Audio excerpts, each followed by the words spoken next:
Welcome to Baseball Blueprint, your home for all things player development. All right, guys, so today we're doing a base stealing review. We're going to go through our situations that we've got tracked right now on Synergy. We've got a couple games out still. Currently, we're leading the league in stolen bases through 9 games. We've got like 33 or 34 bags. Synergy, I think we've got 25 attempts. Again, we've not been perfect. We've been thrown out 5 or 6 times, caught stealing a couple times. So we'll find a couple scenarios here and go through this and kind of reflect and see what we can find. So this is starting newest to oldest, and you'll see the adjustments we've had to make are a little bit obvious as you go through. The teams start to catch on, and so we have to have different ways to answer. So here we've got a new school lead. You can tell by the shorter setup, taller body, with a guy who can really run. A situation where we have leverage in this game. The pitcher's pretty good at getting the ball to the dish. This catcher's a freak. So finding ways to be aggressive on them was tough. But when this kid hits new school, it's pretty tough to throw him out.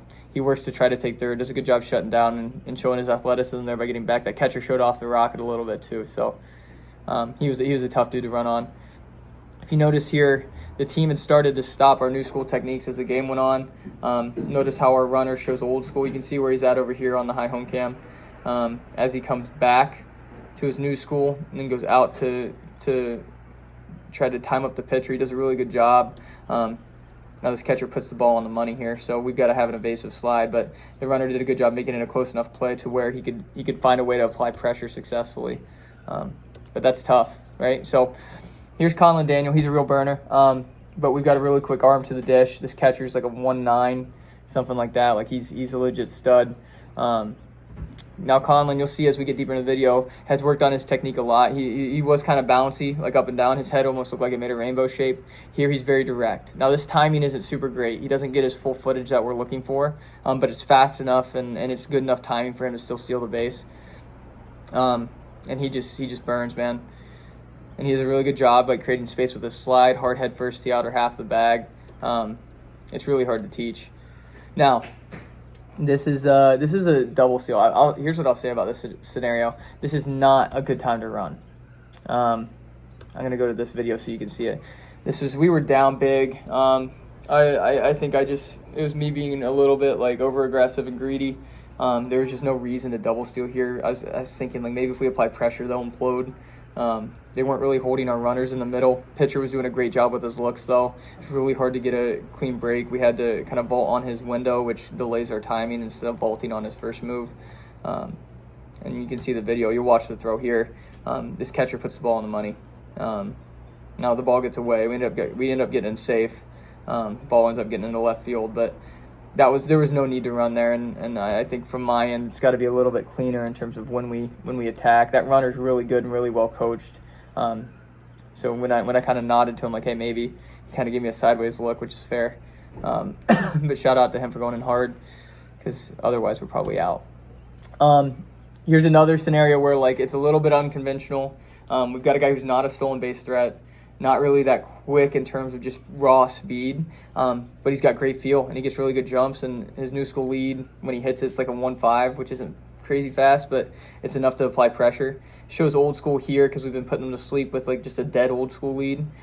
Gets him timed up, comes back, goes out to hit it, hits it clean. And again, luckily the ball got away too, because I think that play would have been close, but kid does a really good job finding the good times to run. Same kind of thing here. We're masking a lot of our techniques now. These teams have done really good at like adjusting to us. We run so much that they're so aware of what we're trying to do. So if we want to continue to do this and be successful, we've got to mask our techniques. Our guys learned this like 2 days before the season. They're not at the point where they're able to go in there and battle with these guys yet. At least most of them aren't. This is new for 95% of our roster. We've got 1 or 2 guys who've done this before. So showing old school, working back to a new school lead plays really well with teams who are on a glove drop pick. That kind of negates the idea of, hey, maybe we should mix it up. There's another stolen base with our guy Jalen. Again, if he goes old school there, he's probably canned. Old school he's a 1.6, new school is like a 1.4, so that gives him a boost. Here's a different situation. Again, I don't think I would have done this way. Ideally, we got first and third, tie game. We want to get this run in. We got 2 down. the thought process was we're going to work new school. If we hit it, take it, because I think we had the time. And then beyond that, second pitch, we were going to delay steal. And you can see Jalen here at first base working his new school lead. He doesn't hit it. He ends up just turning it into like a late break. So we get the bag and we get the runner to scoring position, so it ends up working. I don't think that's the best way to go about that. I think there's a better way to do it. And here's another group that once we hit this bag, right? This is Minkler at first base. If he hits this, he's pretty much gone.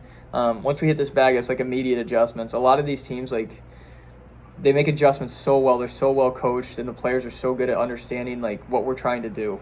And whether that's run or whether that's just draw your attention, stuff like that. So Minkler shows a new school lead immediately. He's not showing old school. He goes to new school. I trust him with the template, and I trust him with the footage to return on this guy. Tall setup, watch the lead step with the right, and he's able to hit this pretty clean. He's a little over-aggressive here. So Minkler vaults a little early. Now this is a 309 to second. Like, this catcher's a consistently at like a 1.8, like something unreal. So shout out that catcher. We knew he was going to be a problem, and he was. But Mink was a little over aggressive there. There's a pick move. He's probably out. But that's where, like, again, the reps are really important. We went over that in EDU the next day. But we have to be really careful about how aggressive we are in that kind of space, because we got to be really careful with these teams. They're really good at what they do. And here's that Conlon one we talked about again, where he's doing a really good job battling with this pitcher. They're fighting with him. They're fighting with him right here, and they're like, okay, we know that last guy ran. We have to keep an eye on these guys. They've been picking a lot. I trust Conlon within the template. He's able to return really well. I think, like I said, we just got a little bouncy here instead of down and out. He tried to open up his window to hit it. Now this play was really close still. This catcher popped a 181 and Conlon about got in. I want you to see it from a different angle here. So let's go. Yeah, here we go. It's a little foggy, but there's the vault. He hit it clean. This pop time's like a 181. It's something unreal. Puts it right on the money. And again, we talked about finishing the play. Yeah, he's out here, but watch the slide. If there was a textbook slide that I could teach from, it'd be something like this, where you create a lot of space, you go in hard. Really, really good from Conlon. So pretty impressed with his base running. Here's another scenario, same team, where it's like the catcher's a stud. They started battling us. Now we have to mask our technique. It's really hard to do that with a guy like Tank at first. This guy just burns. But showing old school was negating the glove drop. As long as we knew the pitcher had to guess when we were going, we had a pretty good idea that he wasn't going to be able to time us up, because we were being pretty random with our sequencing. But we showed old school, came back. Technique wasn't great there. I'd like him to come back to a taller position. That throws on the money too. That's another 184, 185 toss. And again, you see the slide from Tank. This is just unreal from Tank. Again, he's done a great job with evasive slides. Creates a ton of space. Shout out these umpires, because they've done a good job staying on the place too. It's just been really, really good on their end. Lefty, old school shot. This is Big Cat. Now the lead's not big enough. Big Cat's our first baseman. You saw him vault earlier on in old school, coming back to new school. At this point, we had just got him. He didn't know how to do the out and back too much. And the lead sizing definitely wasn't where we wanted it to be. But we put this pitcher asleep enough to where, like, 2 pitches, we were on a one-way where we were kind of taking a false step back. I believe he was under the impression that we weren't going anywhere. So he got comfortable with his delivery. He jumped up to like a 1.6, 1.7. And we were able to take this back here on a first move shot, because this throw was pretty close. And Big Cat was able to get in there and beat it, which is pretty cool. Now, this one too, like, same scenario. Lefty, non-read. It's just a chess match, trying to be unconventional with when we run. Not a whole lot of guys are going to go first pitch, first move.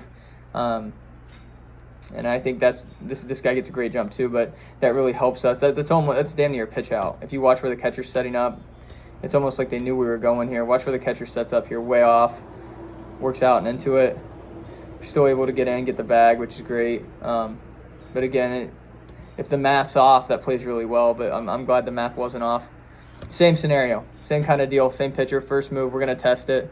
Again, we get in pretty clean there. A little bit of a swing move slide. I'd say swing just because he comes out to the side and kind of swings in with his hand, but I think he probably didn't need to do that too much. I think that's just his preferred way of getting in there. Again, same thing.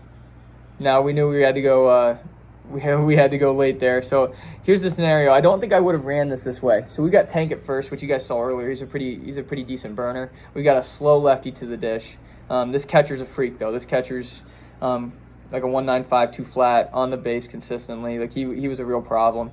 But we got a tie game, 2 outs. We knew we wanted to get Tank to second. At the very least, we need him in a rundown to get the runner in to take the lead here because it was starting to get deeper into the game. So we went old school lead, first move.